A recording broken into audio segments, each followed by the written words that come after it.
My son is 2.5 years old, and I would say for the most part, my son has learned to use the toilet in under a week. In this video, I'll give you some tips and tricks that worked for us, as well as what signs to look for to know if your child is ready.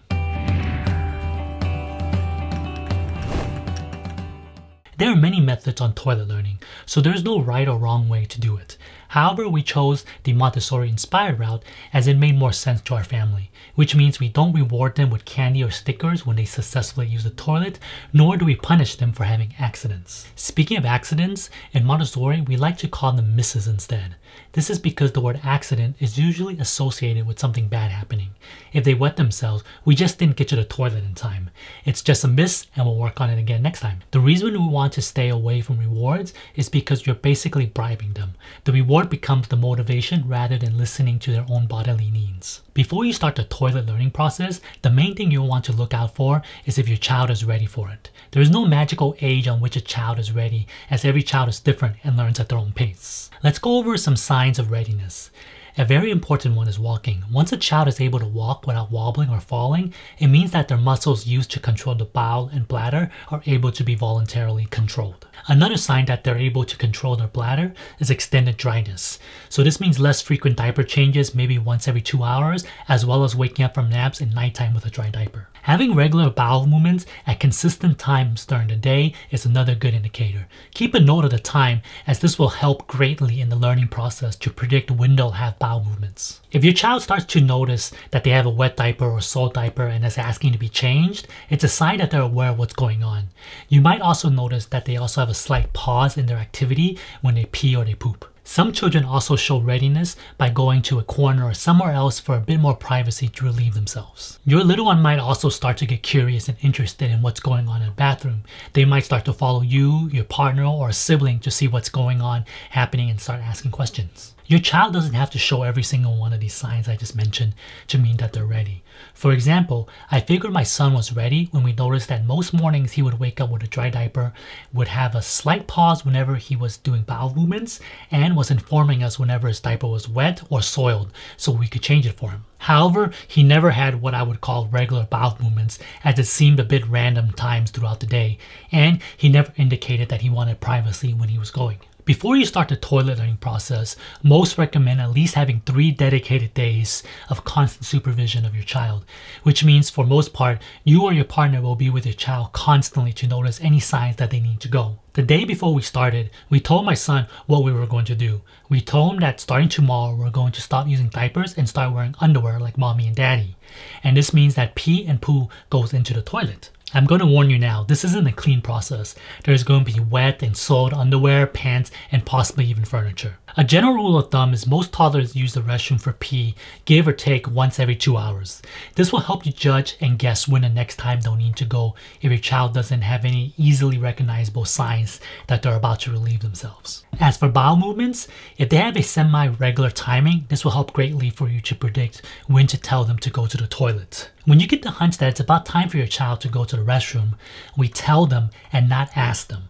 Say something like, "It's time to go to the toilet," or "It's time to pee." Don't ask them if they need to go, as the answer, at least in the beginning, will most likely be a no. When they do have a miss, stay calm and let them know where pee and poop belongs. Something simple like, "I see that you peed in your underwear. Pee belongs in the toilet. Next time we'll pee in the toilet." This serves as a learning experience.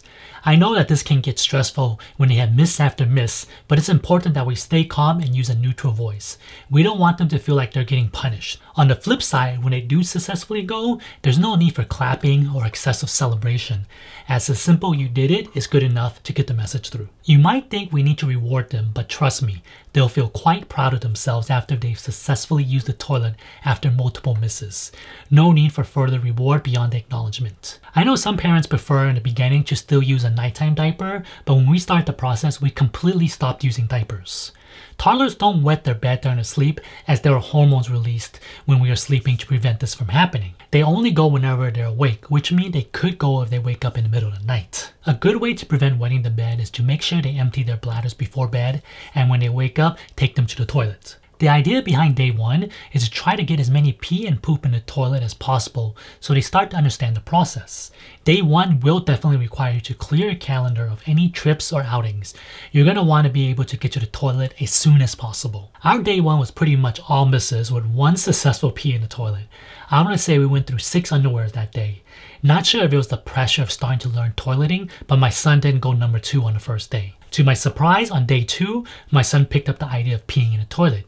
Keep in mind, these were trips to the restroom that I initiated. He didn't start initiating them yet. However, not everything was perfect on day 2. There was 1 pooping miss. Day 3 was another good day for pee without any misses. However, we did have 3 pooping misses. Predicting bowel movements was definitely harder as there weren't any patterns or intervals that I could find. The only sign I got was a brief pause in his activity before he pooped. Every time he had a miss, I simply explained to him that poop belongs in the toilet, and then next time let's put the poop in the toilets, and then I would clean up everything without a fuss, and then we'll move on with our next activity of the day. I thought day 4 was going to be about the same as we started the morning with a poop miss. However, to my surprise, the second time he needed to go, he informed me he needed to poop. Previously, when he told me this, he had already gone in his underwear. But this time his underwear was clean. After 4 days of toilet learning, he had his first successful poop in a toilet, and I can't tell you who was more excited or proud, him or me. He even walked out of the restroom with an extra hop and a huge grin on his face. From that time forward, he hasn't had a miss for poop yet. By no means has my son mastered toileting in 4 days, but he's getting there. There are still an occasional pee miss every now and then if he's really focused on an activity he's doing and has had a little too much liquid to drink that day. But that's fine, as toilet learning is a process. You shouldn't go into this expecting to spend a long weekend toilet learning and have your child master using the toilet. Dial back your expectations as it takes time for your child to learn. It might seem simple to us as we've been doing this for as long as we can remember. However, a child has to learn that their body is telling them that they need to go.